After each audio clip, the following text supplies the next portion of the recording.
అందరికీ నమస్కారం. నేటి సూక్తి అన్న పోస్ట్ చూశాను నేనిప్పుడు. అది నాకు చాలా ఆశ్చర్యం, ఆనందం. నవ్వు వచ్చింది, ఆనందం కాదు. ఎందుకంటే మనిషి జీవిత సారం మొత్తం ఈ 3 పదాల్లోనే ఇమిడి ఉందట. అవి ఏంటో తెలుసుకునేటప్పటికీ నిజంగానే నవ్వొచ్చింది. ఇవన్నీ తెలుసుకుని మనం మసలగలిగే శక్తి లేకనే ఇన్ని రకాలుగాను కింద మీద పడుతుంటాము జీవితంలోనూ. అందరూ కాదు, స్థితప్రజ్ఞత లేనివారు అని నవ్వొచ్చిందనమాట.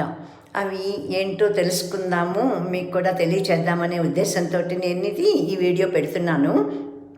ఏంటంటే అవి 3 పదాలు. వస్తే రాని, ఓకే వస్తే వచ్చిందిలే, ఉంటే ఉండని రెండోది, ఓకే మనకు ప్రాప్తం ఉంది కాబట్టి మనతో ఉంది, ఓకే. మూడోది పోతే పోనీ, పోతే పోయిందిలే, మనకి లేదు, యోగం లేదు కాబట్టి పోతే పోయిందిలే అని అనుకోవాలట. మొదటిది వస్తే రాని, అంటే దేన్నైనా మనం ఆహ్వానించాలట. రెండోది ఉంటే ఉండని, ఓకే మనకు యోగం ఉంది కాబట్టి మనతో ఉంది కాబట్టి ఏదేమైనా సరే మనం కష్టమైన సుఖమైన అంగీకరించాలి.